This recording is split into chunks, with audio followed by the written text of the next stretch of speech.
نافذ افغان ورانو مهرباني وکړه مایک اخلاص کې بیا بل خیر ننګیال صاحب څه خبر لري ک ننګیال صاحب موږ سره د قربا ده. نو سلامونه او نیک هیله انجنیر صاحب تاسو ته او مبین صاحب ته او دغه سیدلې په ګډونوالو او دلته ناست مېلمانو ته ننګیال صاحب ته سلامونه او نیک هیله احترامات وړاندې کوم. الله مو چې جوړ او روغ صحتمند وي. الله دې خوشاله او کامیاب اوسي. نو زما داسې یو نظر مې دی هغه همدغسې چې دوی دغه اوس اشرف غني چې نوی جنګ اعلان کړی دی نو دلته سړي سره یو سوال پیدا کېږي چې دوی د نوی جنګ په څه معنا یعنې د 20 کاله خو دوی څه چاکلیټ نه دي ویشلي دلته یې نه مټایانې ویشلي نه یې چاته کیکونه ورکړي دي دلته 40 ملکونه راغلي وو همدا غلامه اداره ورسره وه تر اوسه پورې په طالبانو باندې سخت جنګونه وکړل دلته یې بمبارونه وکړل ولس یې ووژل خلک یې ووژل حتی ډېر قوي ظلمونه یې وکړل او ډېر سخت وسایل ورسره وه هغلته دوی 250 ډوله ډېر قوي بمبار کولو چې هغوی مات نه شو کړلی نو اوس به دوی دغه نوی جنګ په څه معنا یا دغه به اوس دا اوس څنګه جنګ به وي د هغوی نه بې ډول بدل وي او هماغسې به وي یا به تر هغوی کمزوره وي یا نور ملکونه راوستل دي دغه یو قسم ماته خو نمایشي هسې تش خبرې ښکاري هغه دی قلم په رقم باندې. نو نافذ افغان صاحب داسې ډاکټر صاحب اشرف غني اعلان وکړ چې زه جنګ کوم او هغه مخکې چې و هغه جنګ نه و هغه وایي داسې و د دوه قومونه زه باید یو قصر ته وکړم دوه قومونه د یو قوم راغی د بل قوم راونیو که یې وډباوه بیا وایي دا خلک راغلي د قوم ته وویلې چې دغه تاسو ته راغلي جنګ هم کړی موږ جنګ نه ده کړی وایي څنګه تاسو په کټو کې پراته یاستئ وایي دا داسې و چې هغوی راغله موږ یې ووهلو جنګ خو دې ته نه وایي جنګ دې ته وایي ته ما وهه زه تا وهه اوس اشرف غني صاحب چې وایي چې زه درته جنګ شروع کوم چې ته ما وهه زه هغه ته ما وهه زه تا وهه بېچاره وصل نه لري اوس خلک انتظار دي چې دا جنګ د څه وخت شروع کوي او دا دونه وخت کې دا 20 کاله چې دا پردي خلکو جنګ کاوه دوی اخر ته شاته منډې پسې وهلې بیا باید بیا ورته وژړلې چې ګورې ته کار مه کوئ د کورو باندې مه ورځئ زه ژاړم نور خو یې وسه نه کېدله دی چې دا ژاړي خالي دومره کوي چې دا خر په ونه خېجوي او بېرته راکوزوی هم نشي یو څه وکړي چې خر په ونه خېجو نو تا خو وخېجوي دا ملک څنګه کوي دا ملت څنګه کوي ته خو به خر وخېجې خپل ملته ورسره کښېني نو بېچاره نه لار ورکه ده اوس وهي نو خدای دې وکړي چې یا لار پیدا کړي او یا بس تېښته وکړي په هر طرف تښتي هغه بېچاره هم د بوټونو مزي کښتلي دي تیاره جنګ کوي یعنې دوی جنګ او بالکل انجینر صاحب همدغسې خبره ده دوی اوس سربداله شوي دي دښمن اوس د ورختۍ په حال کې دی کله یو څوک کله بل څه وایي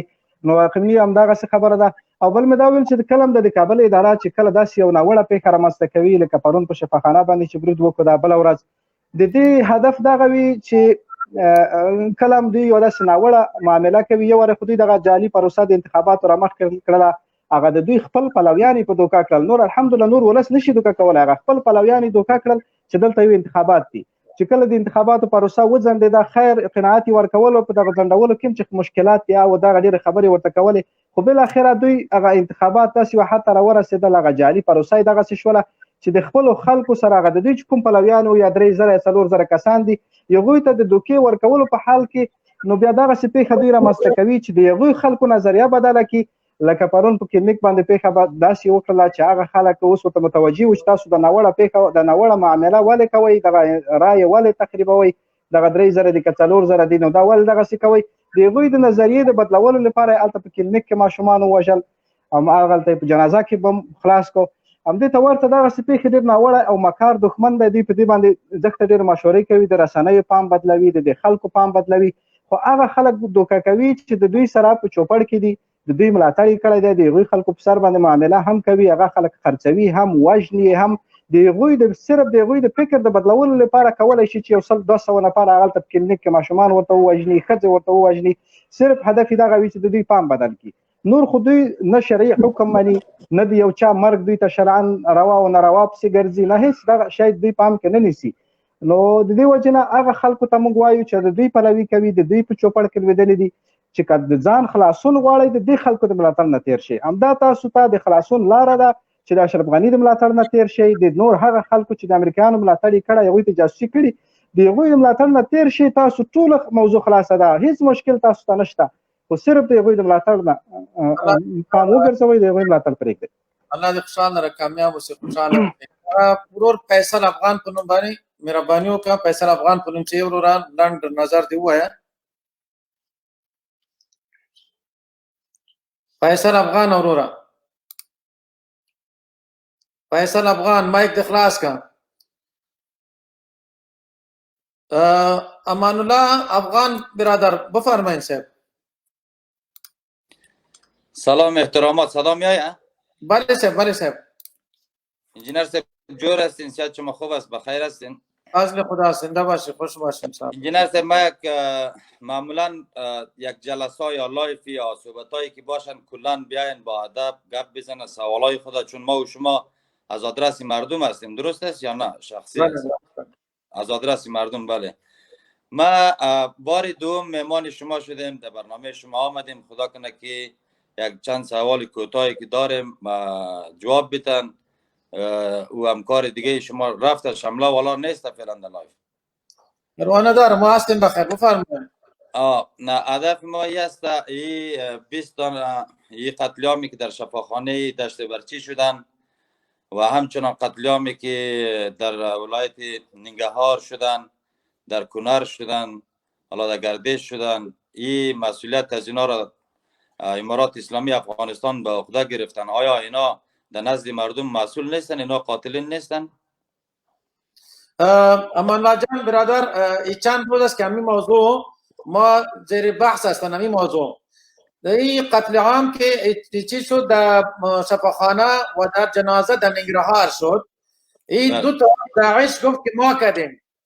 و زلمه خلیلزاد قبلا هم گفته بود دیروز دیشب گفت که اینمی کاری که ما سرچ کردیم امریکایی استخبارات امریکایی میگه که اینمی کار طالب نکرده داعش کرده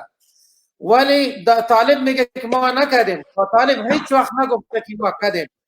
این چند روز شما لایق میبینی هیچ کس ثبوت نمیتونه ثبوت کنه که بگوی طالب که ما کردیم کارا ولی داعش گفت که ما کردیم خودش اصرار کرد و امریکایی گفت که این کار داعش بود یعنی حکومت افغانستان که در این موضوع دست داره و میگه که نه این طالبا کرده دیگه هیچ کس نگفته و همه مردم افغانستان طالبا باشه غیر طالبا باشه تمام انسان باشه این دو تا کاری که شده اینو محکوم میکنه هیچ کس نمیخواد کار هر کسی که کده خدا او را هلاک کنه هر کسی که دمی دست داره خدا هلاکش کنه آمین آمین خدا رگ و ریشه از اینا را گم بسازن نیست نابود بسازن امروز در افغانستان میبینیم که بسیار شرایط خرابی هستن خصوصا طفلایی که در 3 ساعت به دنیا آمدن اینا را به قتل رساندن خانمایی که شهید بودن اینا را شهید ساختن و بعضی راپورها یا بعضی پیام‌ها از طرف امارات اسلامی از طرف طالبا از طرف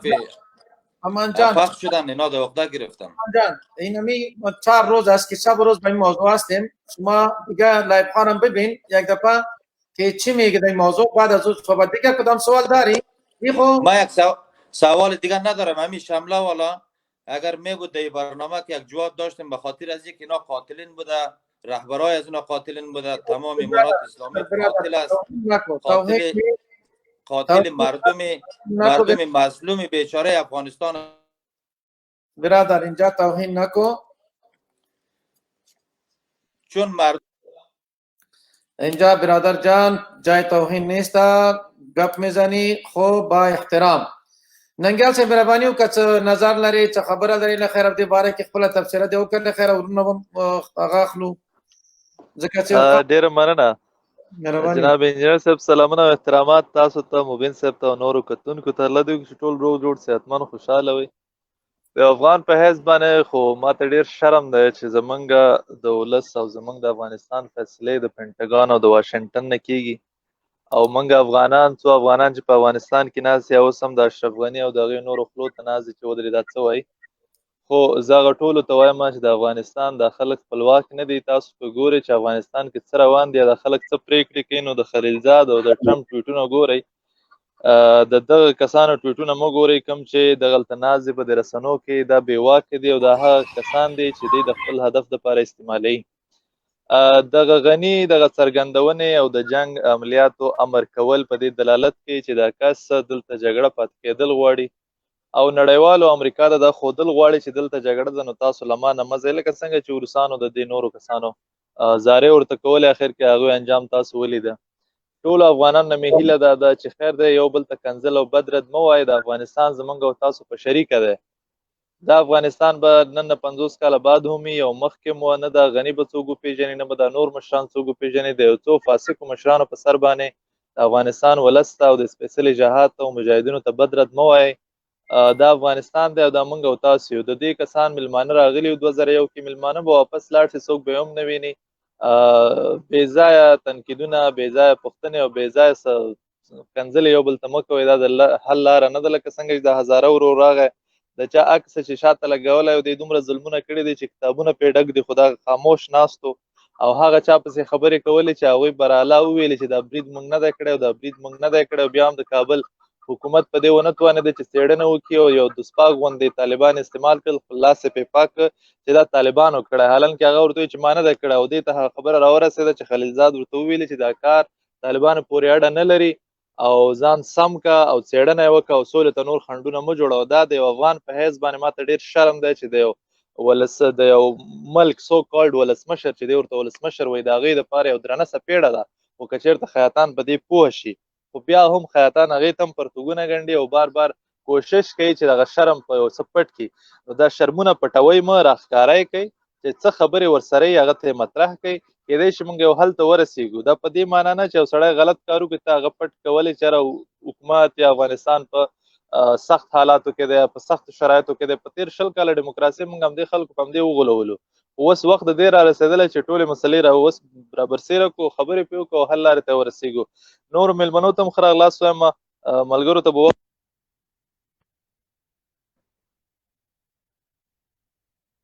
انجینر صاحب مایک بند دی. دغه یو ورور ته لږ وخت ورکوو، ته به پوښتنه کوو چې خبرې به یا ډېر کمې کوي کنې بیا یې کوزوم. دا ځیږ طالب وروره خبرې به ډېر کمې کوي او خاص سوال دی، که سوال لري خاص سوال د دغې موضوع باندې، موضوع نه به هم نه وځئ. مطلق یو سوال لرم انجینر صاحب محترمه. سوال مې دا د موضوع په ارتباط سوال لرم، تاسو به د موضوع په ارتباط ماته جواب راکوئ. د طالبانو دغه ټولې کړنې سره کالوزول، خلک وژل، لاس پرې کول، پښې پرې کول، دا اسلامي دنده ده که نه؟ اسلامي امر ده که نه؟ که چېرته دا اسلامي امر وي، لطفا سوال مکمل کړم، که چېرته دا اسلامي امر وي دغه خلک چې طالب مخالفین دي دا د اسلام مخالفین دي که نه د طالب مخالفین؟ طالب اسلام خو تړل شوی یو پدیده ده. طالب خلک وزني، اردو وزني، مکتب د افغانستان ټول حالات د دوی خراب کړی ده. په شفاخانه باندې برید، په سړک برید، په بل برید، په بل برید، دا ټول که اسلامي وي دغه خلک په خبر ده نه هغه ما شفاخانه نه ده کړی. جواب ده انجینر صاحب تاسو که اجازه وي درته ځواب زه ورکوم. دا خبر دی غلطه دی. سړی وایي چې دا کار ما نه ده کړی، بل وایي ما کړی. ته بیا د اردو عسکر یې وژلي دي په لغمان کې. دا اسلامي دنده ده که نه؟ یا ما ورته برمله دا ما سوال ته ځواب راکړه. برمله ته چې د اسلام خبرې کوي که نه، ته خو هغه کس چې اسلام منې نه، څنګه اوس د اسلام داسې خبر نه ده؟ دا پرېږده، دا خو رښتا ملحد ده، خلکو ویل ملحد ده، دا خو رښتا ملحد ده، کافر ده. او دا ملحد دی انجینر صاحب، دا د ټول خلک پېژني. دا خو چې ته په لاس راسي د خیره چې که مسلمان یې کو که نه سمه هغه وایي هغه و ده. زه کله کله ټوکې کوم، دا ټوکې دې لپاره کوي دا برونه دا فکر لږ زر هغه شي. نو یو مسلمان وایي په میټسکل باندې سپور شو، بیا هغه سرنګسرې ورته مات کړی او قصه خو ډېره اوږده ده خو نن ورته وایم. هغه هندوانو سره شریکت و، هندو ورته وایي چې دا د چیپ یو کس سرنګسرې مات شو، ورته ویلې دا مې سنت که مسلمان مې کوای، موټرسکر یې مسلمان کړی و. نو دا هم مسلمانوري په کار دي چې چېرته په لاس سړي ته ورسېږي چې مسلمان کو. که جمال احمد مختار ور مهرباني وکړه. انجینر صاحب دا کابل ته راغلی او دومره های فای سکیورټي ورکول شوی و د ملحد ته چې څوک ورته ضرر السلام علیکم ورور صاحب د خیرات راډیو ته چې جوړ وسای. مهرباني جمال احمد ور مهرباني. ډیر امان ورور، ډیر امان ورور. نه پیغام دا زما په مایک کې داسې دی چې حق د ډیرو کسانو راځي. زه خپل نظر لاندوم. یو مخکنی د مارشال صاحب خبره او مارشال صاحب خبره مخکې چې د هغه په هکله یې وکوله چې یو کس د هغه لګېدلی وه د یوه لحظه او یو وخت چې مارشال صاحب یو کس د مزاري عکس لګېدلی و د هغه سره یو څه لږ مخالفت کړی که زما سیاسي هدف دغه دی چې که د مزاري عکس وي یا د مسعود وي یا د رباني وي یا د هر بلې وي هغو ته وخت ورکړئ چې خبرې وکړي. زه به د امان هزاره نومېدی موږ تاسو دا ورور زه به یې دوسره کاش که وای چې ما خبره مسره کردیم و از بلند دون رو تو هم چه امان هزاره وروره با فارسی بگم در با خودت که هم خودت هم ادعا کردی که همه عملی دیروز و پیروز طالبان در کابل انجام داد. در صورتی که خود طالبان هم رد کرد بسیاری کسات امریکا هم رد کرده و در غیر از اون همه امروز شما اعلامیه را ببینید ذبیح مجاهد اعلامیه داده بر علاوه از اینکه رد کرده خواهان یک تحقیقات همه جانبه و شفاف شده. خب ببینید از این بیشتر ثبوت وجود نداره. شما بهتر است که اگر واقعا در غم مردم یا اقوام هزاره ما هستین پس بهترین راهی است که شما در کابل مردم را بسیج کنین که برای اینا برای مظاهرت که نه طالبان خواستن که تحقیقات همه جانبه صورت بگیره شما هم آیت‌های خود تعیین کنین حداقل یک تحقیق به راستی صورت بگیره. ما بر شما با اطمینان کاملی را میگم که از طرف حکومت کابل اشرف غنی اداره امنیت ملی در بخش اداره امنیت ملی یک کسی از معاون است به نام اجمل عابدی نام داره. رئیس دفتر اشرف غنی بود و در چند روز قبل هم که در جلسه امنیتی اشرف غنی شده بود شما او را دیدین امی کس بود. این آدم در نخست رئیس دفتر اشرف غنی بود ولی او آدم رئیس پالیسی است در اصل رئیس پالیسی امنیت ملی است اما در حقیقت او رئیس اداره عملیاتی یا معاون اداره عملیاتی استخبارات امنیت ملی است. تمام عملیات که در بنان داعش صورت میگیره با واسطه از امی به هدایت مستقیم اشرف غنی این عملیات صورت میگیره. این بسیار واضح و آشکار است. شما چرا نمیخواین یک مردم مظاهره نمیکنین؟ آیا همین مزاری آیا ببخشید خلیلی همین محقق در مراسم انفجار که در سر مراسم مزاری صورت گرفت اینا نگفتن که ما از جایی که قبلا صورت گرفت ما رفتیم اینجا را میخواستیم ببینیم نفرای امنیت ما رو نگذاشت که ما داخل شما این عملیات برای مراسم مزاری صورت گرفت. این همه میفهمن خلیلی را میفهمن محققی را میفهمن. شما مردم عام هستین شما باید مردم رو بسیج کنین براین مظاهره کنن. حداقل همین فعلا فرصت مساعد شده. طالبان گفتن که یک باید تحقیقات همه جانبه روشن شفاف صورت بگیره. حتی از ملل متحد از خارجی اونجا دعوت شده که باید در این مورد تحقیق کنند در این مورد در مورد واقع جلابات. پس این واضح است تمام این عملات به خاطر ازی است که پروسه صلح را که فعلا جریان داره به هر قیمت که هست اشرف غنی میخواد که این پروسه را سابوتاژ کنه این را متوقف کنه و این را ناکام بسازه. چرا اشرف غنی کسایی که آمدن مثل فضلی کسای دیگه که در اینجا آمدن اینا از امریکا آمدن اینا ببینین خانم‌ها اینا امریکایی است. ما اگرچه مسائل باز وقت زیاد نیست اینجا تشریح کنم در مورد خود اشرف غنی فامیلش در مورد فرزنداش. اگر اشرف غنی در مقابل شما مردم الحمد از اول تا آخر خان تمام مردم افغانستان برای او تسلیم است. اشرف غنی به مثابه یک پشتون نیست که شما وقت گرفتن که این مسائل ما عملات انفجارات با نام طالب یا با نام پشتونات اینجا صورت میگیره. اشرف غنی قطعا مسلمان گفتن نمیتونیم را یک منافق است و در عین حال او آدم امریکایی است. او آمده به خاطر این پلان‌های خارجی را به هر قیمت کسی تطبیق کنه. این عملات را که صورت گرفته این غیر از این عملات مثل وحید مجدد رو شد عملات بسیار کسای دیگه در اونجا صورت گرفت اینا مستقیم از طرف امنیت ملی سازماندهی میشه در اینا دست دارن در عملات که بالای هزاران به طور سیستماتیک صورت میگیره. به همین خاطر است که جنگ اقوام بعد از رفتنش آغاز کنه. این مطلق پلان امریکاست مطلق پلان اشرف غنی است که بعد از خروجشان افغانستان بخواین یک جنگ قومی را در افغانستان آغاز کنند. ما بر شما وعده میتونم که هیچگاه چنین کار نخواهد شد اما در همین شرایط فعلی حداقل همین هم حق شما است که به خاطر هم کشته شدن اما اطفال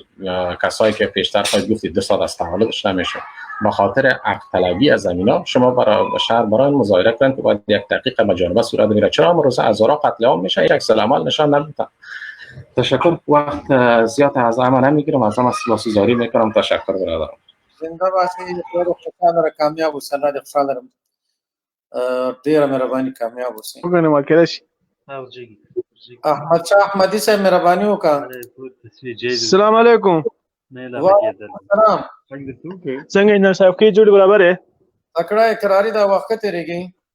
الحمدلله فضل الله د څو غوړي دخیه الحمدلله اوس کامیاب اوسئ. موضوع څه و؟ موضوع دا د غیر اسلامي نړۍ سیاست د اسلام او د مسلمانانو په مقابل کې. نو ولاسي اسلام هغه د جنګونو منګونو خو په سره کار کوي خیر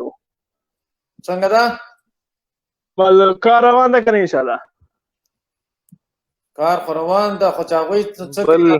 کړی وای بل یو کس ته وخت ورکړي نه پوهېږم دی په موضوع نه پوهېږي دا بیچاره وایي کار روان ده څخه چې کار کوي چې کار کوي دی دغه یعقوب خان احمدزی په نوم وروره مایک د خلاص کا او که څه ښکلی نظر لري لنډ یې ووایه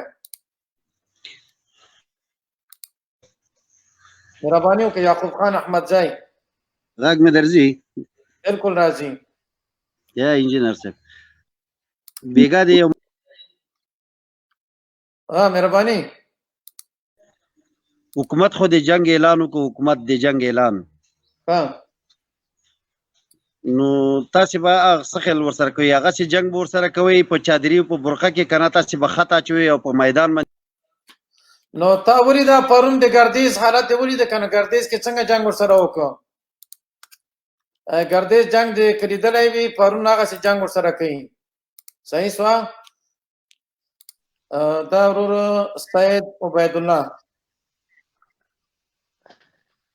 دا ورونه بعضې وخت کې پښتنه کې تعجبي غوندې تاسو به څنګه جنګ ورسره کوئ دا اتلس کاله مونږ خو جنګ مونږ خو عام خلک یو مونږ طالبان نه یو دوی بیا مونږ په هغې کې ورولي خو بیا هم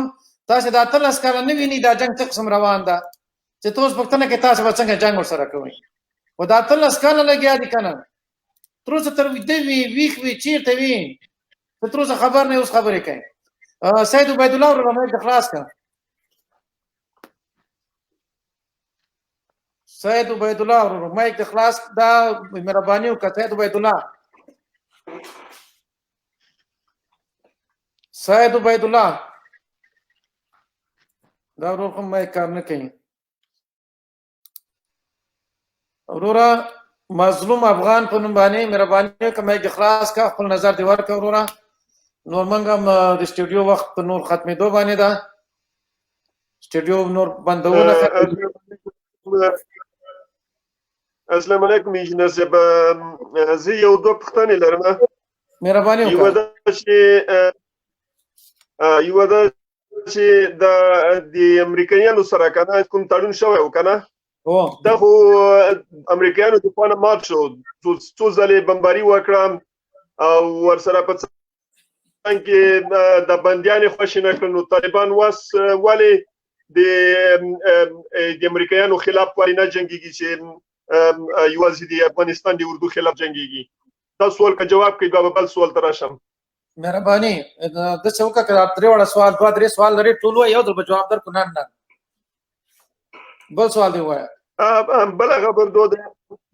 بله خبر دو ده چې که د اوربان وشي مشکل به څه وي توان به څه وي که د اوربان وشي او ګاټې خو وایي زه درته ښایم چې که اوربان وشي د افغانستان حکومت وایي چې زه به بندیان ډېر زر تر زر در خواشي کړم نو که چېرته داسې کار وشي نو مشکل به څه وي ښه خبر ده بله سوال لري کم دا دوه دي ته ولې کټ شولې وروره سید عبدالله صاحب بل سوال لري کم دا دوه وه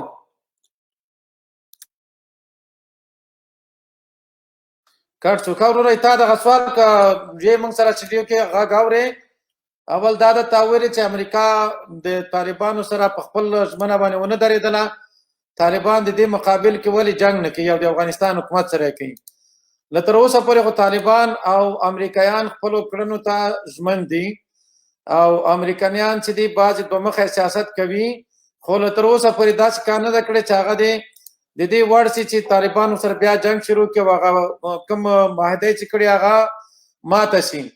دویمه خبر دی د اوربان وکړله چې اوربان مخکې خو خنډونه چې دي هغه د افغانستان د کابل حکومت ته ریاست جمهوری ډاکټر اشرف غنی بابا ده هغه په دې ټول اول نه تر اخره پورې چې کومې معاهدې کېدې هغه په باندې خبر و هغه سره مشورې کېدې هغه په هغه ورځ چې کله معاهده امضا کېدله نو دا یې دلته لایف و او دنیا ته خبرې کولې چې موږ ډېر خوشحاله یو. خو چې کله امضا وسوله هغې نه وروسته بیا اشرف غني کاکا دغه خبره باندې ونه درېده، وایي زه نفر نه خوشي کومه، دا تاسې معاهده امریکایان سره کړې. نو چې کله امریکایان سره معاهده کوله خو تا سره هم مشورې کولې، تا په هغه وخت نه منله که نه. نو خبره په دې ځای کې د اوربند مشکل دې ځای کې دی. نور بیا خو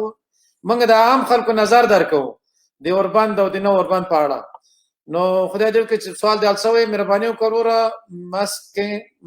مسکین افغان کا مسکین افغان په نوم تاسې ولا موضوع مو خو ښه او بده روانه کړې ده. تاسې د برمل پرېنږدو په برمل به ځواب درکړی وای او تاسې خو ځواب ته پرې نه شو. داسې خو څوک نه کوي لکه تاسې غاندې چې یو سړی کوي چې برنامه مایک مه بندوه وروره، مایک مه بندوه، خبرې ته غوږ ونیسه. د برمل یو ملحد ده، ټول خلکو ته معلوم ده ملحد ده. یو منټ مایک مه بندوه. یو سړی چې ملحد وي موږ هغه سره خبرې نه کوو. ملحدانو سره وروره ملحدانو سره موږ خبرې نه کوو. انجینر صاحب ته دی راواخله، دی څه وایي، دی راواخله سره خبرې کوي. ګوره دا بل کار دې کړی د ګوته دې ټینګه کړه وکړه دا بل کته کې ورته داسې غوی دا خبره د انسانیت ته دی. وګوره سړی کې چې ایمان نه وي، غیرت نه وي، هغه اخر هم دغه شی وي. هغه نه به ته څه هغه کوې، دی ته د خدای نیک وکړي، دی حیواناتو ته. دا ټول دا د دیموکراسۍ هغه دي چې موږ ته دا دیموکراسۍ ګلونه دي. چې هر سړی څه کوي، موږ نشته، خبر نشته، انسانیت نشته. ولې دیموکراسي ده؟ دا خو څه حیا نه ده. دغه دیموکراسۍ ګلان دي چې موږ ته کرلي دي. یو سړی له اسلام منکر ده، موږ به ورسره غږېږو چې ته ولې اسلام نه منکر شوی. هغه زه منکر یم او ته منکر یو، بس یا مسلمان کراوي. انجینر صاحب دا یو څو کسان دي لکه دا او دا نور کسان دغه اټلي او د فرانسه جرمني کې پراته دي. دا اکثر د دوی خلکو لایوونو ته ورځي او ځان نسي پروفیسر جوړوي، ناست او هیډفون هم خو غوږونو ته اچولي، فکر کوي خپل ځان کې یو افلاطون پکې ناست دی، فکر کوي چې زه ډېر پوه شخص یم. نور بیا د بې دماغ خوسا چارماغ غوندې مثال لري دا خلک. نو دی که زه بیا هم د دې پلیټفارم نه ورته وایم چې تاسو کومه تکړه د سر سړی مو چې ورسره بحث وکړو، په خبره پوه شي، راشئ اول د باز ځان مستحق دی چې خبرې در سره وکړو. اوس ملحد په اسلام کې ولې خبرې وکړي؟ ملحد اسلام مني نه او بیا په اسلام کې خبرې کوي. دا خو ستاسو لایوونه نه دي چې تاسو یو ملحد راواخلئ، اسلام ته پې کنځل وکړئ او تاسو ورته چکچکې وهئ. دا خو هغه لایوونه نه موږ کوو او نه چاته اجازه ورکوو چې په اسلام باندې ملنډې ووهي. تاسو کې کوم پوه شخص راشئ چې بحث سره وکړو، موضوع تعیینه کوئ، موضوع معلومه ده، که د موضوع نه بهر پوښتنه لرئ، بحث کوئ، په کومه ژبه یې کوئ، دا میدان ته شئ چې دا خلک قضاوت وکړي، دا خلک تکړه او دا چټي خلک وپېژني. خو بې ځایه پوښتنې او د بل چا په تشریفاتو ټوپونه مه وهئ، بد ښکاري په دې باندې. دغه بل ورور ته وخت ورکړو. مهرباني وکړه سالم احمد افغان ورور مایک دې خلاص کړه. سلام علیکم. وعلیکم السلام. انجینر صاحب ښه جوړ یې؟ الحمدلله خوشحاله اوسه، د خوشحال نه. مهرباني وکړه وروره.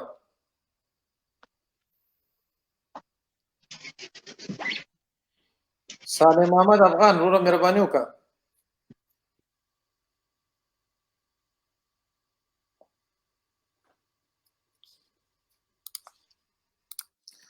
ښه وروره سرباز یم، ته مهرباني وکړه، هغه خو مایک کار نه کوم. سرباز یم وروره مایک دې خلاص کړه. سرباز یم. السلام علیکم انجینر صاحب، څنګه جوړ یې؟ صحت ښه دی؟ الحمدلله خوشحاله اوسه. تاسو ته او قاري صاحب ته او ننګیال صاحب ته سلامونه وایم. موضوع خو ستاسو غیر اسلامي نړۍ سیاست او دریځ د اسلام او مسلمانانو مبارک دی. په دې موضوع غږیږم، یو څه پوښتنې وکړم. بالکل دغه دا سټډیو دې بند کړه. څنګه دا اواز ډبل راځي، ډبل دغه تلیفون دې چې دا نه پوهېږم انجینر صاحب. ته د خپل سوال وکړه سرباز. شو انجینر صاحب، ته د خپل سوال وکړه سرباز. انجینر صاحب سوال مې دا دی چې طالبانو د امریکا سره معاهده وکړله، جنگبندي وکړله، یو بل باندې حملې نه کوي، یعنی یو بل ته متقابل احترام باندې ودرېدل چې تاسو به زمونږ خلاف جنگ نه کوئ، موږ به ستاسو خلاف جنگ نه کوو. پاتې شوه افغانان او د افغانستان ملي اردو او د افغانستان خلک چې موږ او تاسو دې شاهد چې په پرون نابله ورځ تاسو وکتل چې تقریبا موږ په یو ورځ کې 100 شهیدانو او تقریبا 200 او 300 پورې زخمیان ولرل په دې افغانستان کې. نو امریکا خو یو طرف ته ووتله، کافر خو یو سیټ ته پاتې شو، هغه خو د جنگ نه بریالی اعلان شو چې به زه صحیح تاسو په جنگ کې نه یو، موږ به تاسو باندې حملې نه کوو. اخر د افغانانو مستقبل او د افغانانو سرنوشت څه شی شو؟ د افغانانو د مذاکراتو لپاره چې اشرف غني صاحب کوم طالبان دغه کړل، خوشي کړل، د طالبان د خوا نه دغه وشو، خو بیا هم د افغانستان د حکومت د خوا نه چې کوم د طالبانو خلاف د جنگ اعلان وشو، په دې باندې طالبانو ډېر سخت غبرګون وښود. وجه دا وه چې ولې اشرف غني دا اعلان وکړ. که تاسو وګورئ نو موږ طالبانو اوسه ګوري جنگبندي نه وه کړې، افغانستان ملي اردو د دفاع په حالت سوال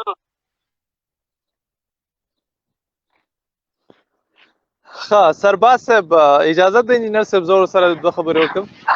سرباز صاحب اجازه ده انجینر صاحب زور سره دوه خبرې وکم. زما زه سوال وکم، زه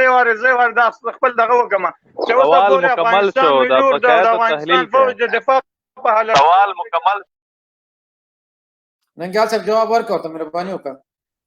ګورئ سرباز صاحب یو د سوال وکړ چې تړون، زه په دې مطمئن یم چې دا تړون پوره نه دی لوستی، کنې په 3 ژبو کې ترجمه شوی د پښتو، دري، انګلیسي، زه په دې مطمئن یم دا تړون نه دی غلی. او که درنه پوښتنه هم وکړم دا تړون بیخي د سره ویلی نه دی، خو بس دا خبرې د سوشل میډیا نه راغستې. ګورئ تړون چې کله په دوحه کې وشه، په قطر کې دا خبرې وشوې، هغې کې لیکلي وو چې موږ په تاسو باندې عملیات نه کوو. هغې ویلي چې موږ تاسو د ملک نه وځو.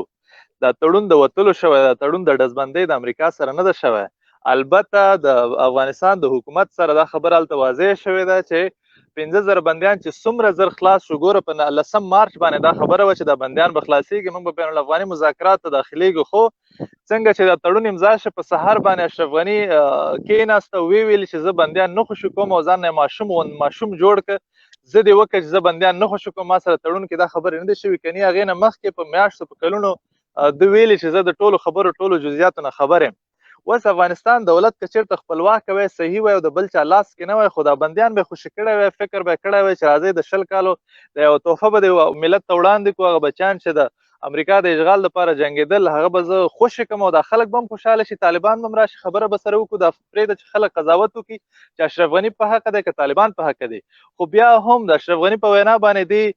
بندیان خوشي نه کړل، 200 300 د زرو پورې بندیان خوشي کړل. اوس بیا کړي دي چې نه موږ نور بندیان نه خوشي کوو. او په دغه بزدلانه حملو کې دا کومې حملې وشوې دی په طالبانو ور واړولې، یعنې خلکو ته په سترګو کې شګې ور اچول دي چې دا خلک په څه نه پوهېږي. دا ټول سیاست او د عقل دا متفکري په ماره ختمه شوې ده. او اوس د دې سره جنګ اعلان وکړ، حالانکې طالبان ورته ویلي چې موږ په غټو ښارونو کې بریدونه نه کوو، نه یې کړي دي، په پوستو د عملیات کومه، په قرارګاو دی، په کومه هر څه د عملیات کومه، دا زما حق دی. تا سره که ما سره خبرو ته کښېنې لکه امریکا چې را سره کښېناسته، ځکه امریکا زما حکومت نړولی دی او ته زما په سر راوستی، تا نه په رسمیاتو پېژنم، نه د افغانستان کې کنټرول شته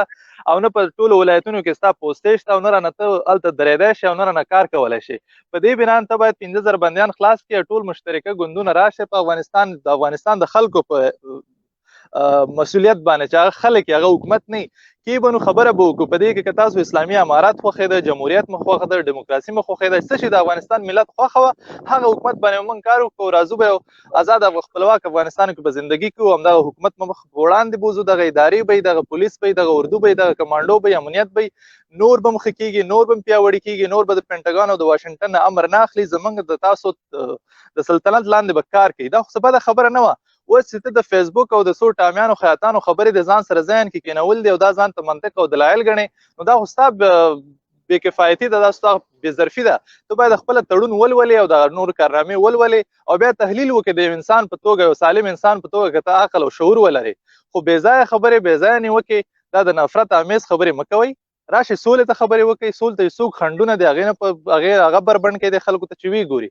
ډېره زیاته مننه، نور ملګرو ته مو وخت ورکړو. ننګال صاحب مهرباني دا دورندیش صاحب ته وخت ورکړو. دورندیش صاحب مهرباني وکړه ته دې خپل نظر دې مویل خیر سره مونږ سره اول درته ښه راغلاست وي. الله دې خوشحاله راکړه چې په خیر راغلې مونږ سره دې السلام علیکم ورحمت الله وبرکاتو. انجینر صاحب محترمه ته قاری صاحب احمد الله ته او ننګیال صاحب ته د بل مرګي ته سلامونه او نیک هیلې وړاندې کوم په دې هیله چې جوړ او روغ اوسئ. الله دې خوشحاله. انجینر صاحب موضوع باندې خو نه یم په خو زه راغلم دغلته د اروپا میشتو ځوانانو ته به زه یو لنډ پیغام ورکړم. د اروپا میشتو هغه ځوانان چې د حکومت او د دیموکراسۍ طرفداران دي، تاسو په یو پاسپورت اخیستلو انسانیت او شرافت ته نشئ رسېدلی. تاسو په یو پاسپورت اخیستلو باندې خپل ابرو عزت نشئ ساتلی. تاسو درس عمر په ډیسکو کې او د اروپایي جنکیانو سره تیر شو، اوس راځئ دلته ما ته د افغانستان په سیاست او د افغانستان په جمهوریت او د افغانستان په خلکو باندې غږیږي. تا اول د خپل ځان راټول کړه، ځان دې سړی کړه، لږ وښورېږه چې څوک یم، د کوم ځای راغلی یم، چای کومه چای وایم، د خولې نه مې چای وځي، بیا راشه ما سره په لایپو کې یا زموږ مشرانو سره په لایپو کې وغږېږه، منطق راوړه، دلیل راوړه. تاسې مخکې ننګیال صاحب ویلې چې یو څو دانې خیاطانو نه خبرې زده کړي دي، هغه راځي بیا موږ ته دلیل وایي. تاسې راشئ زموږ لایپو ته راشئ، خپل لایپو ته راشئ، زموږ لایپو ته راشئ چې څونه معلومات تاسې اخلئ، په کوم موضوع باندې موږ غږیږو، موږ څه وایو. ستاسې لایپو ته لاړ شو، هله د پاکستان سفارت بندوم، هله مولوي صاحب داسې وکړه، هغه فلاني مولوي صاحب داسې وکړه. دا د حیوانانو خبرې، دا د ماشومانو خبرې دي، دا په یو څو روپو باندې خرڅ شوي خلک دي. انجینر صاحب دوی دي هېڅ څه نه پېژني، دوی نه عزت، ابرو، شرافت، غیرت، هېڅ هر څه تللي دي. هغه ځوانانو ته چې وایم دا چې درې ځوانان دې په هغه کې ونه نیسي،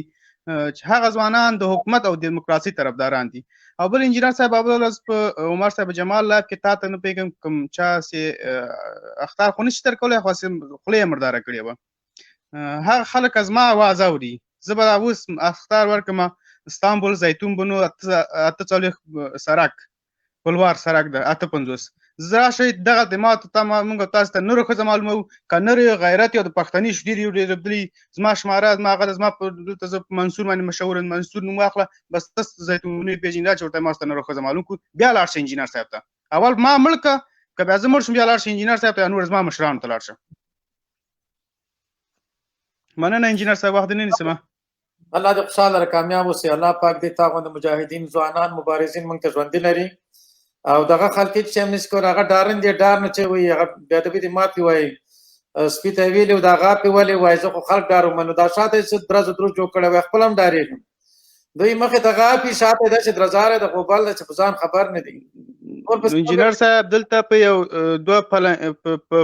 پلنګي پتلون به یې اغوستی، پایڅې به یې دغه پورې بډوښلي، په دغه باندې ته نه انسان کېږي.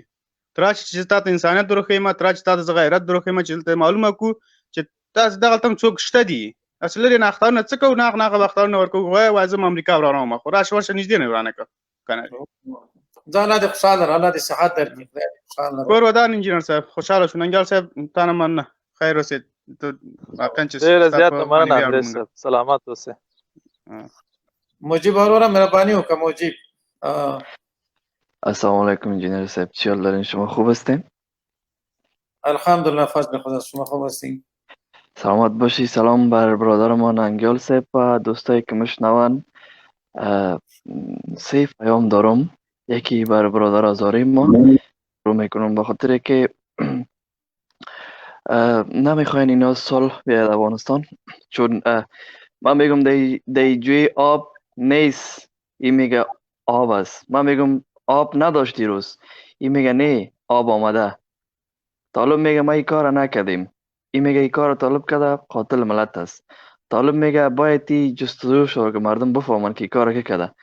اینیا میگن نه طالب کرده. پس شما چه قسم سوال میخواین؟ شما چه قسم آرامی میخواین؟ آیا واقعا فکر شما در افغانستان میخواه که یک آرامی بیایه؟ آیا ذهن خود واقعا که خودت در کار انداختی که یک روز فکر کردی که در افغانستان صلح بیایه؟ آیا خون ملت تو میخوری یا افکار منفرک غلط خودت؟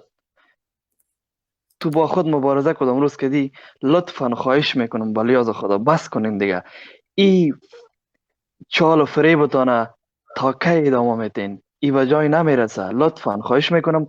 نخواین مردم با خون آلوده نکنید در افغانستان. شرم از دیگه بس است. از هر طرف برای شما انتقاد می شود، سفید شما سیاه می بینین. و پیام دیگه بر کسایی که میان نمیجا صحبت میکنن، ځکه چې دی خلک په خپل هم نه پوهیږي، نو زه ورته شرمېدلی قوم وایم. دا سوال بار بار تکرار شوی دی، ځکه چې ننګیال صاحب هم په دې باندې وضاحت ورکړ. نو زه هم غواړم چې طالبان د امریکا سره توافق کړی چې زمونږ له ملک نه ووځئ. تاسو دا په دې معنا ده چې تاسو ووځئ، په دې معنا نه ده چې تاسو سره زه جنګ نه کوم، دلته پاتې شئ. لږ شرم وکئ، لږ فکر وکئ، لږ په دې باندې سوچ وکئ. بس دی نو دا سوالونه تاسو تر کومه ځای پورې کوئ؟ نور دا ملت ولې تاسو غولوئ؟ بس دی نو باید چې تاسو په همدې باندې فکر وکئ. او هغه برمل لکه څوک د هغه مرتد ته زه وایم چې ګوره ته خو په دنیا کې هم شرمېدلی یې، ته په دنیا کې هم یو داسې انسان یې چې ته الله پاک نه منې، ته د الله پاک کائنات نه منې، ته د هغه چا هغه شان او شوکت نه منې. په آخرت کې خو بدبخته یې. مونږ خو شکر الحمدلله مسلمانه یو، مونږ په دې باندې عقیده لرو چې ژوندي یو قاضي یو په دې مبارزه باندې، او چې مړ شو شهید ځان ته وایو که زموږ مبارزه په حق وي. ته څه یې؟ ته شرم وکړه، توبه وباسه، د الله نه وویرېږه، د هغه ورځ نه وویرېږه چې یو ورځ 50,000 کاله دي، او د هغه ورځ نه وویرېږه چې د آدم نه تر خاتم پورې الله پاک بادشاهي کوي او ته بس شرمېدلی داسې ولاړ یې. شرم وکړه، الله پاک نه وویرېږه. دا ژوند باقي دی، دا ژوند باقي نه دی، دا ژوند تېرېږي. د هغه ورځ راځي چې الله پاک بادشاهي کوي او محمد رسول الله ولاړ دی او د خلکو په منځ کې، او ته به شرمېدلی په دغه حلاز باندې چې زه ما دین ونه منلم، ما شریعت ونه منل، ما الله پاک ونه منل. بیا به څه وکړې؟ بیا به وژاړې. بیا دا امتحان د دنیا نه دی چې ته به وایې چې زه بیا امتحان ورکوم، بیا دوباره پاڅېږم. نه، هر څه خلاص دی وروره. ننګیال صاحب تا سره ما په واتساپ کې ما هم خبرې کړي، نو سلامونه تاسو ټول ته. ډېره زیاته مننه مجیب جانه، سلامت اوسې. یاره واقعا انجینر صاحب زه ډېر زیات خوشحالېږم چې ځوانان راځي خاصه تحلیل کوي او هر اړخیزه خبره کوي او په دې باندې سر خلاصېږي چې د نن معاشره په دنیا کې څه روان دي. نو الله دې وکړي چې دغه د مجیب غوندې ځوانان الله نور هم ډېر کړي چې پوره تحلیل وکړي. که بیا تا سره مخالف هم وي نو ته بیا زر قانع کولی شي، هغه چې تحلیل نشي کولی هغه قانع کول بیا ډېر ګران کار دی. ډېره مننه مجیب جانه. سلامت اوسئ. تاسو په الله سپارم. ډېره مننه انجینر صاحب، خدای پامان. خوشاله اوسه ورور. الله دې تا غوندې ځوانان موږ ته نور هم ډېر کړي. الله دې په عمر کې برکت کړه، الله دې صحت درکړي، الله دې علم زیات کړه. خیر الله دې داسې یو عالم د دین کا انشاءالله چې ټول امت درنه فایدې واخلي. کامیاب اوسه وروره. عمر جمال صاحب ته که راغلاست وایو، الله دې وکړي چې په خیر راغلی او وخت دې ښه تېر شوی. روژه ماتې دې هم نږدې ده او ناوخته دې کړه چې چېرته وې؟ ولا نه مې اول خو سلام علیکم نه مې ولاړېدلی، چا مسنجر باندې راولېږلو وي چې انجینر صاحب لایف ته نه یې راغلی. ما وایي خدایه، نو هغه مې بیا شیر کړو، بیا راغلم. خبرې ډېر خوند راکړو، تاسو مې کتلی چې در سره غږېدل د نوره کسان وایي چې خیر ده لږ وروسته به ورشم. ماشاءالله تاسو ننګیال صاحب دي چې موجود وي، موږ ته ضرورت نشته انشاءالله، خو بیا هم ستاسو په خدمت کې موږ حاضر یو. کامیاب اوسئ. بل چا ته که وار ورکړي زه خپل وار باندې. هجرت الله هجران په نوم ورور چې دا وخت نه انتظار کوي، خدای دې وکړي چې ښې خبرې ته نه واورو. السلام علیکم ورحمت الله وبرکاته. ټولو ته زما سلامونه. وعلیکم السلام. زه قزاقستان نه تاسو سره په اړیکه کې یم. موضوع مو ډېره خوندوره ده. ځینې وروڼه ډېر احساساتي خبرې کوي او ډېر احساساتي غږېږي، او تاسې هم انجینر صاحب زه هم انجینر یم، زه احترام درته لرم، ټولو وروڼو ته لرم. نو کله کله چې څوک تاسې په اړخ باندې خبرې وکړي هغوی ډېر تشویقوئ، او کله کله راځئ لږ لږ د منطق وغږوو، په منطق باندې وغږېږو چې اوس زه نه وایم چې تړون امارت کړی دی، څنګه یې کړی دی، څه رقم نه دی، خو فعلي وضعیت هم که راسو د افغانستان فعلي حالات وګورو چې دلته څه روان دي، راځئ داسې فکر وکړو ځئ د امریکا ټوله ووته، ښه که تاسو بیا هم د دې دولت سره جوړ نه سي، امارت د دولت سره، دولت د امارت سره جوړ نه سي، دا خونخرابي به همداسې دوام لري، په همدغو مړو به یې خلاصوو، همداسې مرګونه به کوو. دا نو په کوم کتاب کې دي چې که امریکا وي یا نه وي، امریکا خو ووتله، امریکا خو هجران صاحب دغه کوم کتاب کې نه دا ګوره منطقي بحث نه ده په خپله خبره وکړه کوم نظر لري کوم سوال لري کوم کتاب کې شته کوم کتاب کې نشته دا د نورو کسانو خبرې دي هیله کوم چې انجینر خبرې ونه کړي خپل نظر وړاندې کوي د سوال وکړي دلته کسان درته ځواب ووایي د ما سوال دا دی چې تر څو به افغانان داسې وواژني تر څو به د یو بل ملک ته دا فتواې ورته ورکوو آیا د دې کوم ضمانت شته چې وروسته د امریکایانو نه وتلو نه به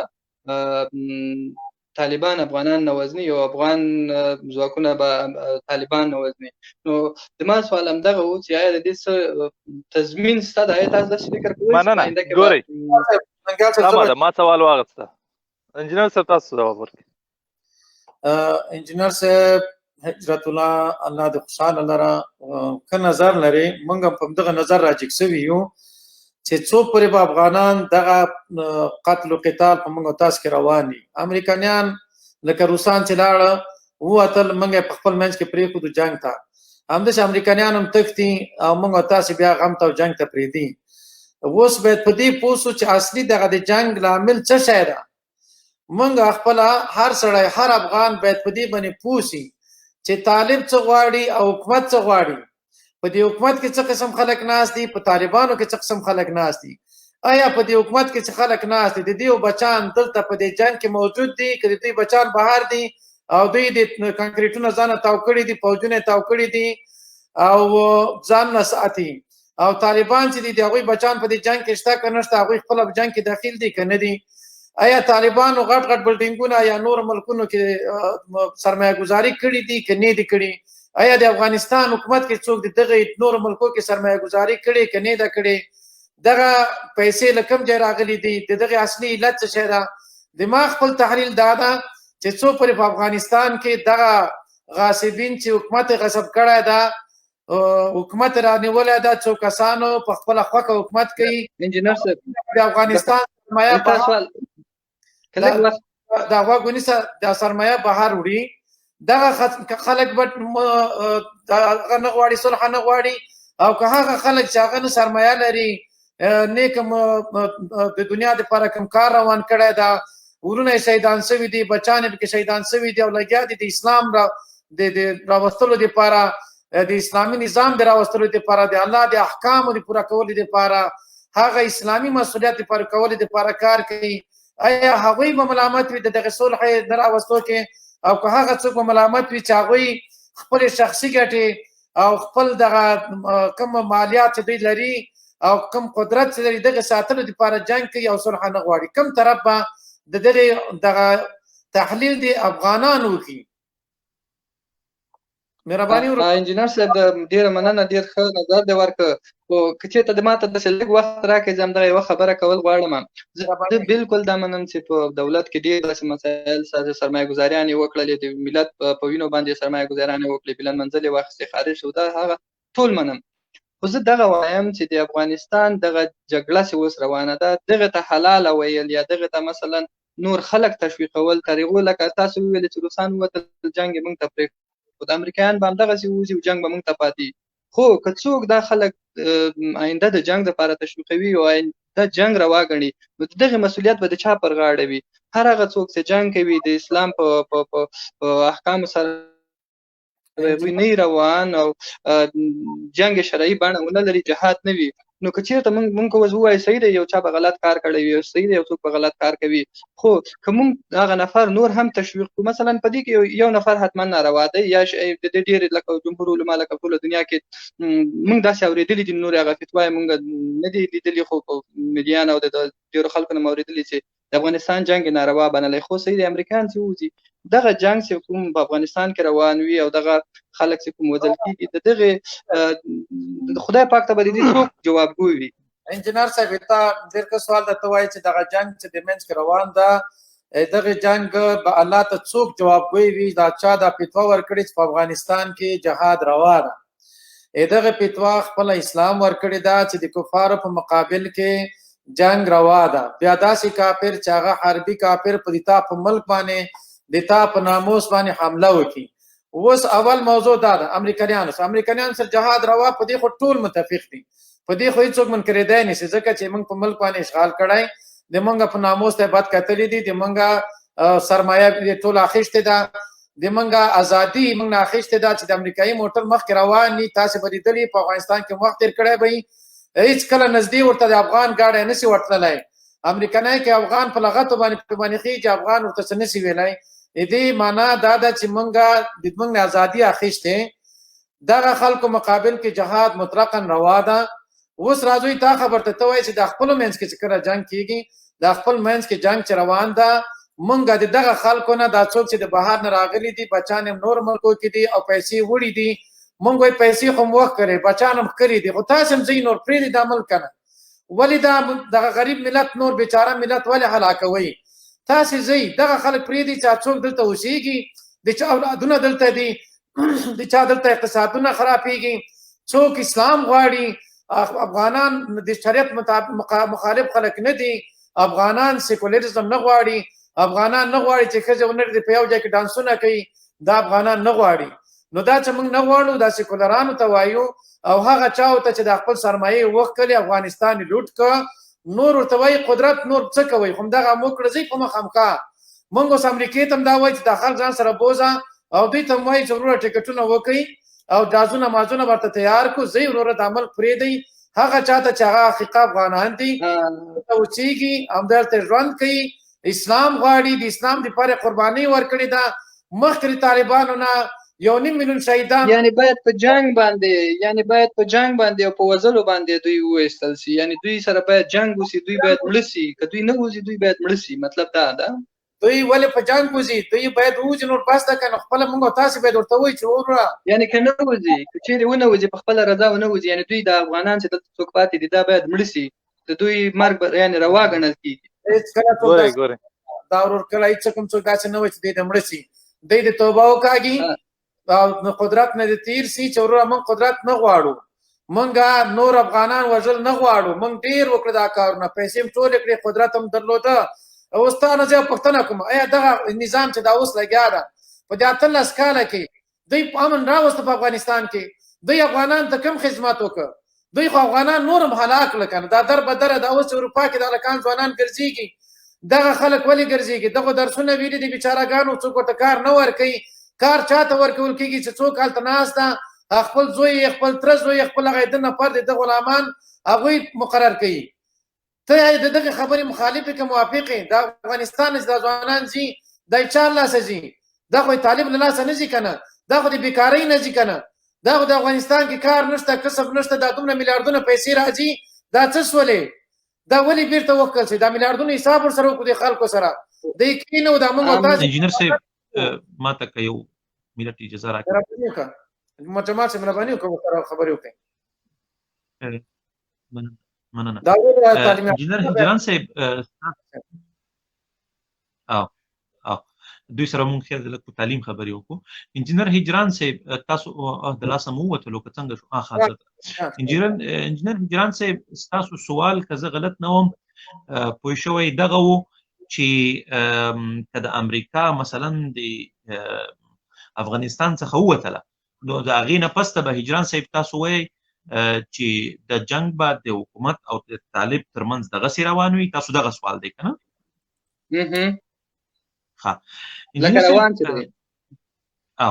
انجینر صاحب اول خو باید دلته مونږ او تاسو په یوه اساسي نقطه ځانونه پوه کړو چې هغه دغه ده چې په ډېر تاسف سره په موجوده حالت کې د سترګو لیدلی شوی حال دغه ده چې امارت اواز می درځي راځي بالکل قابو بخنی سره دلته ماته تلیفون را بند شو نه پوهېږم چې ولې چې امارت اسلامي غواړي چې صلح وکړي خو په ډېر تاسف سره جمهوریت نه غواړي چې صلح وکړي تاسو موږ سره دا منئ او که نه زه چې څومره فکر کوم موږ چې دلته یو موږ سره ډېر محصلین دي د افغانستان د ګوټ نه دي د هغوی نظرونه زه همیشه اخلم او د هغوی سره زه خبره ده کوم چې امارت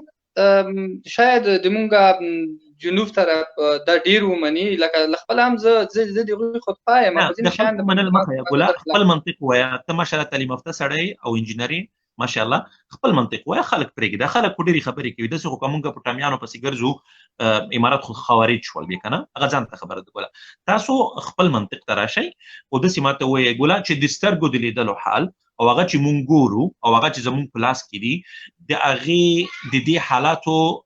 چې غونته کې چې کتلو ته مونږ تاسو مونږ سره په دا توافق یې او کنه چې امارت اسلامي صلح ته زمینه مساعده کړې ده او غواړي چې صلح وکړي خو جمهوریت نه کوي مهرباني وکړئ د جواب راکړئ زه څونه فکر کوم لکه د افغانستان دغه پلي حکومت چې د اشرف غني رئیس جمهور دی دوی په پوره معنا سره دې ته چمتو دي ځکه تاسو وینئ چې هر ورځ باندې دوی په سلګونو بندیان خوشې کول دوی که په ظاهرا مثلا هغه د دوی هغه ظاهري سیاست لږ پیچلی غوندې دی او تریخ دی خو باطنه باندې لکه تاسو وینئ لکه هغوی ډېر فلیکسیبلیټي ښودلې دی ډېر بندیان خوشې کوي ډېر جیران صاحب ډایلوګ باید وشي تر څو چې خبره واضحه شي تاسو دا دلیل ویلو چې جمهوریت غواړي چې صلح وکړي او دلیل دغه ده چې دوی ډېر زندانیان خلاص کړل دا ستاسو دلیل و که نه دا ستاسو دلیل و ښه هجران صاحب په توافقنامه کې څومره زندانیان یاد شوي دي چې څومره باید خلاص شي بالکل 15,000 زندانیان یاد شوي خو په څنګ کې دا هم دی ګورئ افغانستان ترې ګوښی نه باید ډایلوګ سره وکړو تر څو چې په خبره سره پوه شو ډایلوګ ډېر مهم ده تاسو یادونه وکړه چې جمهوریت غواړي چې صلح وکړي او دلیل دغه ده چې زر بندیان خلاص کړل او هلته په توافقنامه کې 15,000 یاد شوي دي آیا تاسو د منطق لري ستاسو خبره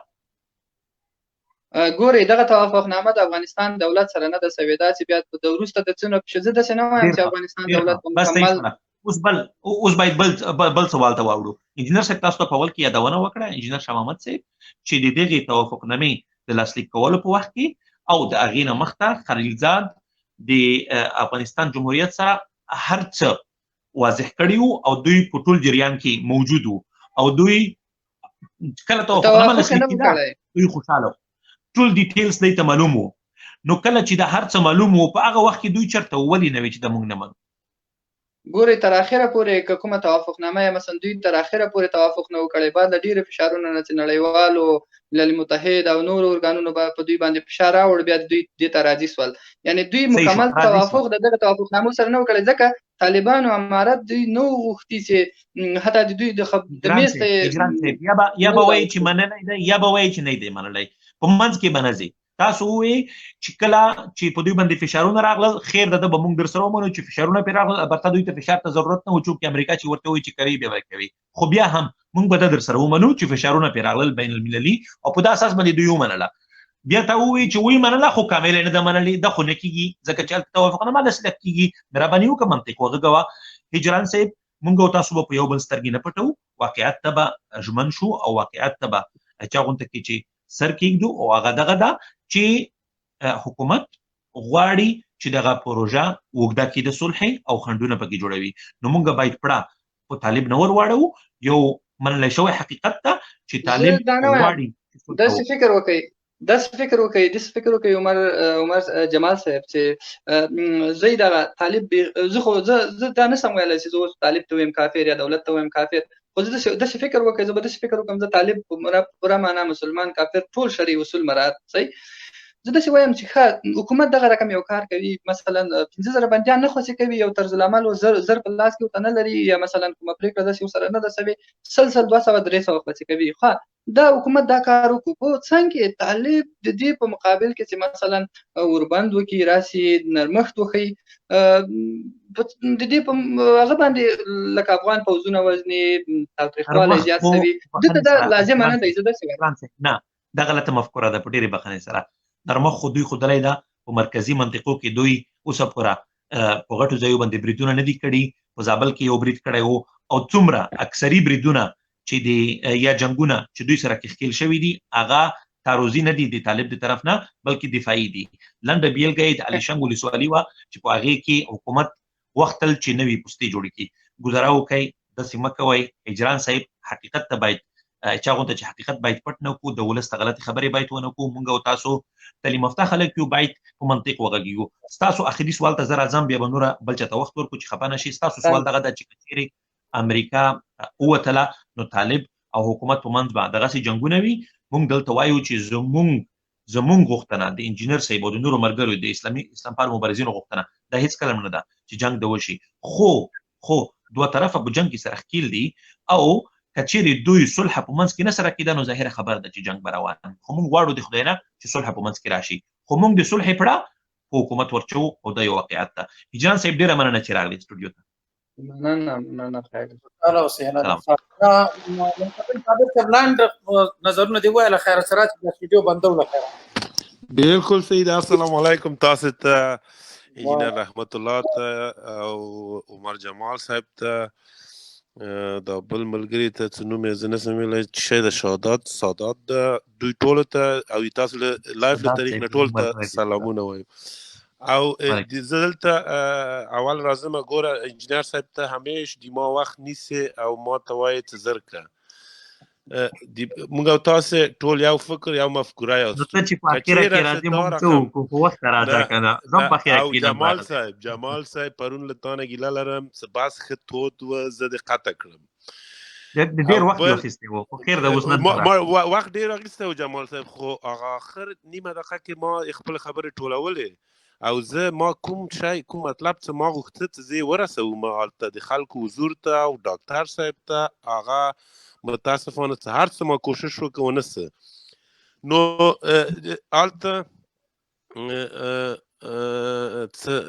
هلته ننګیال صاحب هم په مسج کې نوشته کړ لکه ستم خیاط سوی. نه، ما ته هغه معلومات دي چې زه واقعیت وایم او کومه مفکوره چې موږ او تاسو لرو باید په هغه باندې ټینګار وکړو. او زه یو سانتیم د خپل مفکوره او افکار کوم فکر څه لرم شاته نه ځم، ځکه چې زه غواړم چې هر څومره معلومات پیدا کړم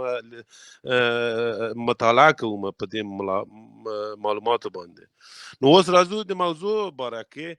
او که چېرې څه ننګیال صاحب که غواړي چې ما سره وغږېږي هغه نوشته کړل که ما ته استودیو خلاصه کړي چې زه صابر سره کار لرم نو راځي سي چې هغه په موضوع باندې وغږېږو. ښه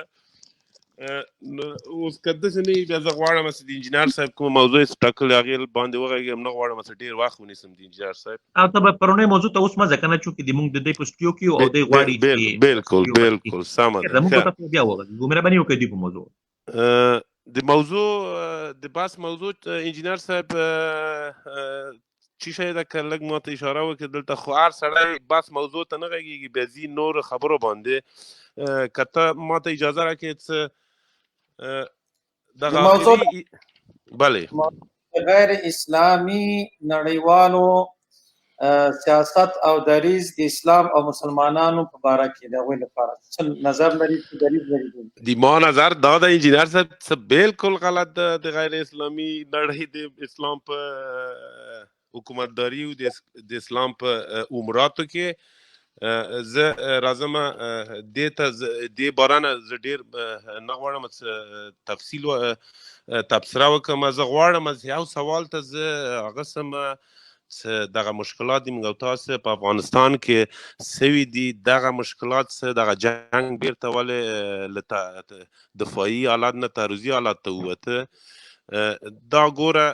اصلا هغه د حکومت لپاره یو د واقعیاتو مطرح کول اصلا نسته. لکه څنګه وزیران دفاعي وزیران څه دي یا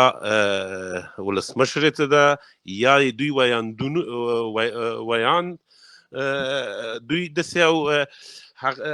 قانوني او حقیقي نظر نسی کولی چې مطرح کړي. زه راځم دې ته چې ولې دغه سوال همیش مطرح کېږي، دا د حکومت پلوي کسان راځي دا وینا کوي چې حکومت خو 200 بندیان خوشي کوي، ولې طالبان اوربند ته غاړه نږدي. دوی د مهرباني وکړي اوله د توافق میکانیزم مادي وایي چې هلته څه شی نشته دي. ګوره هلته نشته دي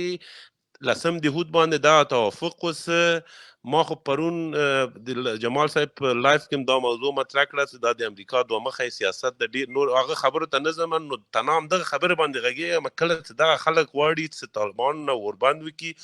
د حکومت غواړي چې دې ورباند نه تکتیکي ګټه پورته کړي. لکه څنګه چې جمال صاحب اوس ویلې په لغمان کې هغه عساکر چې وژل شوي دي هغوی غوښتل د طالبان لغمان کې طالبان ډېر سیمه یې په لاس کې ده، غوښته یې چې د طالبانو په سیمه کې پوستې جوړې کړي. دا واقعیت لري او په عین زمان کې کله چې حکومت 200 یا 300 بندیان خوشي کوي، دا اصلا د هغه توافقنامه یا هغه میکانیزم ماده عملی سوي نه دي. نو حکومت نه مې دا غوښتنه ده چې دغه طالبان چې بندیان دي دوی نه دي نیولي، دا خپل امریکایانو په چاپو کې نیولي. دغه بګرام بندیخانه 2 کاله مخکې حکومت ته تسلیم سوه، ورکړه د حکومت په مسؤلیت کې. نو دغه کسان چې بندیان سوي دي امریکایانو نیولي، نو دغه مادام چې ده د امریکایانو په توافق کې ده، دا باید حکومت خوشي کړي و، ځکه چې طالبان له حکومت نه دا بندیان نه غواړي او طالبانو نه دا غوښتنه کوم چې دغه خبره نه دی وایي چې حکومت د سولې په مقابل کې خنډونه جوړوي، لاړ دي سي امریکایانو سره د پافشاري وکړي او لکه څنګه چې امریکایان دا پافشاري په حکومت باندې بیا کوي چې غواړي چې بندیان خوشي سي. دغه پرونی سیاسي ارزونې دغسې ښیي چې حکومت باید دا بندیان خوشي کړي چې سولې ته د بین الافغاني لارو ته لاره هواره سي. نو زه دغه خلکو ته دغه خبره کوم چې دغه غوښتنه له حکومت نه طالبان نه ده کړې چې دغه بندیان خوشي کړه، دا په هغه توافق کې لیکل سوي دي او حکومت باید په دې توافق باندې عملي ګامونه اخیستي ول. لکه څنګه چې دلته هر وخت خلیلزاد له طالبانو سره په 18 میاشت مذاکراتو کې بوخت و، هر خبره به څه کېده خلیلزاد به راغی حکومت سره به هم شریک کړه، د افغانستان د افغان سیاسون سره به هم دا خبره شریکه کړه. نو حکومت غوښتنه کېږي چې خوشي کړي، دا یې دوی ښه ده.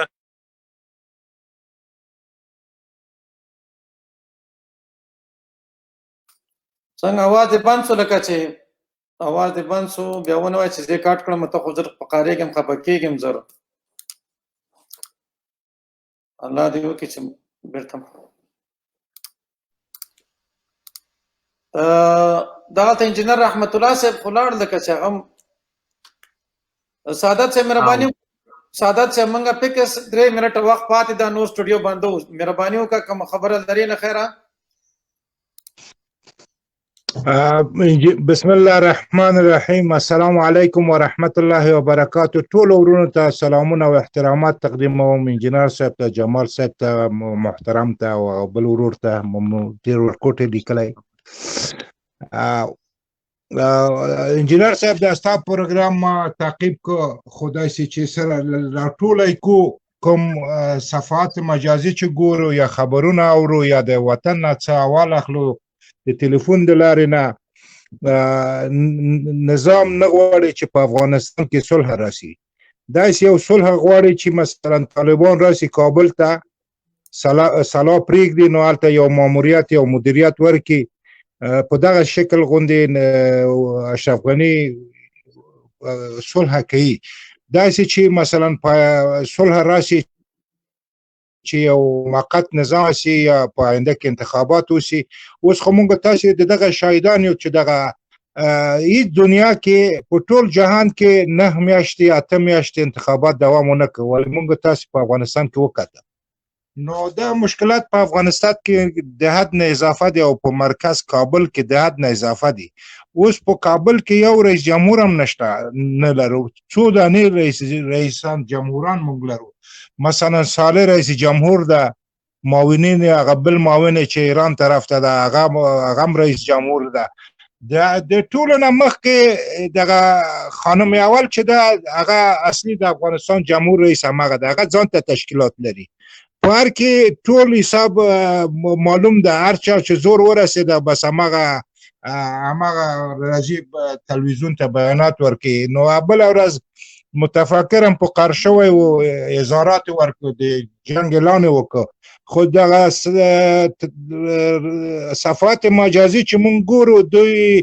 د دولت طالبان یا امارت اسلامي دوی باندې برلاسته دي چې طالبان وغواړي هر ځای باندې حمله وکړي یا هر ځای وغواړي ونیسي او نیولی سي اوس مونږ وګورو چې په کابل کې وزیر د دفاع په وچه کې کار نه کوي هغه بهري قواو باندې کار کوي متوجه جنرال صاحب د انجینر صاحب هغه اخواته متوجه نو هغه وزیر دفاع هغه بل خواته متوجه ده نو موږ داسې ده چې په دغه نظام کې اهل صالح انسانان لږ پکې ښکارېږي یعنې درته وایم چې په لوړو چوکۍ کې چې ګورو اوس مثلا وزیر د مخابرات یو نقطه اضافه کوم وزیر د مخابرات خبرنگاری ورته ویل چې وزیر صاحب چې تو اتربوی میگه منزل 16 بیا نو دا ټول همداسې خلک سره راټول شوي دي نو دوی ټول د عطر او پوډر خلک دي پوه شوې او زه په کابل کې ښه نه ده دوی خپل منځو کې مشکلات لري نو پروردګار د غیبي رحم وکړي او په زمین کې د صلح راسي هغه عسکر طبقه هم چې د یو تعداد خوار غریب دي بیچارهګان دي او دا خواته چې دوی هم بمبار کوي ولس بمباریږي نو پروردګار د غیبي رحم وکړي نو موږ تاسو به د افغانستان د صلح په ارتباط اواز پورته کوو که څنګه عمر جمال صاحب خبره هم داسې ده چې څوک یې کاوي نه ما یو خبره ده چې ورته راغلې ده خو څوک نه اوري دا خبره چې اشرف غني صاحب وکړله چې زه تعارفي عملیات باید چې روس کې بیا لکه چې امریکا ورته وویلې چې پام کوه خیال کوه چې اذان نشي کولای ګوره معامله خرابه ده هغه نه نو بیا اشرف غني صاحب بیرته وویلې چې یاره مستیر امتحان نه به کوو تاسو پکه نه یي ان شاء الله عملیات ختم شول نه کېږي ان شاء الله اور به ان شاء الله کوشش کوو چې صلح راولي عمر جمال صاحب دا یو خبره میر نشي دغه رشید دوستم اگر اشتی مسئله دوی پوسه کار پوسه اگر دوستم ویله که صبح یک رقم است چاش دیگر رقم است یعنی استقرار فکری نلري منظور د دوستم دا شی و د جمهور رئیس په ارتباط باندې انجینر صاحب سره بخنی سره هغه خو صحیح خبره کړې ځکه چې هغه وخت کامیاب ده راغی په افغانستان کې معاون د رئیس جمهور سو بیا یو غږ ورته وکړه چې او سمېږه قسم دې کوم بیا د ورته دې جن دواړه لاسي سلام وکړه چې صاحب راسه خدای ته وګوره ما ته څه مه وایه ما په دغه ځای کې پرېږده یا تاسې چې څه غواړئ که مارشالي غواړئ که وزارتونه غواړئ ټول دي تاسې خو چې ما دې ځای نظریې نه کوي چې ته ډېر څه مشکل کې یم نو دغه مشکل بېرته بېچاره راوست بیا انجینر صاحب بخښنه غواړم ما سره 9% چارج پاتې دی او د کور نه راووتم ګرځم لږ د مازدیګر ټیم کې زه صرف 2 موضوعات زر غونډه کې یادونه پکې کوم یا خبرې پکې کوم هغې نه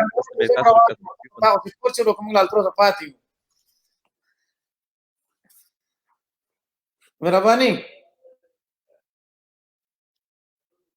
عمر جمال صاحب आवाज قطع شو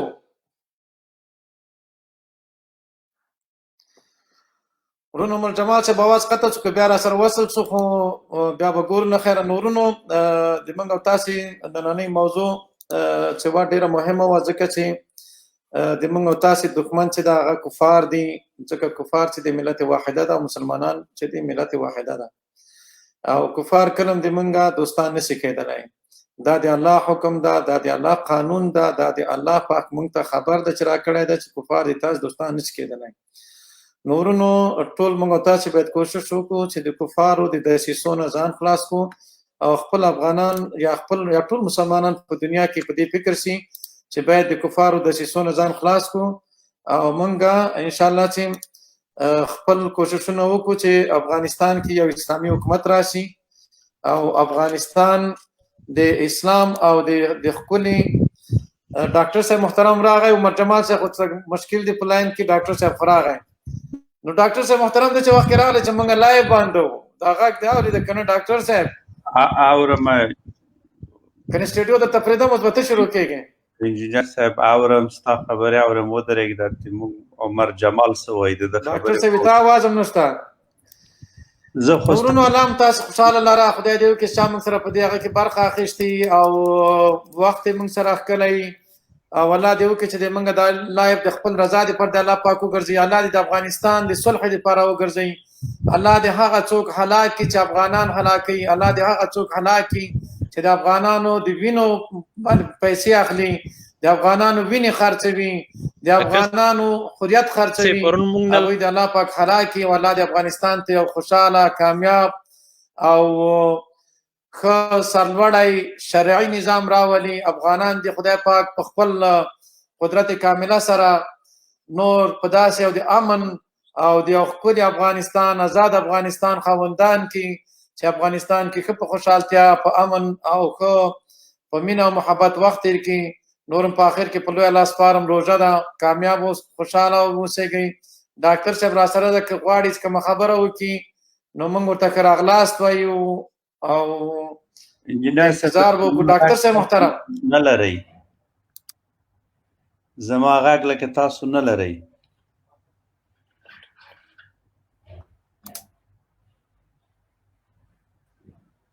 السلام علیکم ډاکټر صاحب، आवाज هم شته؟ السلام علیکم انجینر صاحب، تاسو زما غږ لرئ؟ دلته आवाज نشته احمدو. आवाज شته ډاکټر صاحب، आवाज شته. دلته موږ سره نشته. نو انجینر صاحب ستا مایکرافون خراب ده، د ما نه ده تا په مایکرافون ته یو ځل وګوره. زه به یو دوه خبرې وکړم که دلته د مایکرافون آن وي او زما غږ لرئ. مهرباني وکړئ. انجینر صاحب غږ مې لرئ؟ ټلیفون کې مې سٹارټ کړ، پروا نه کوي، تاسو خبرې کوئ، مهرباني وکړئ. زما غږ زه ستاسو غږ خو نه لرم. نو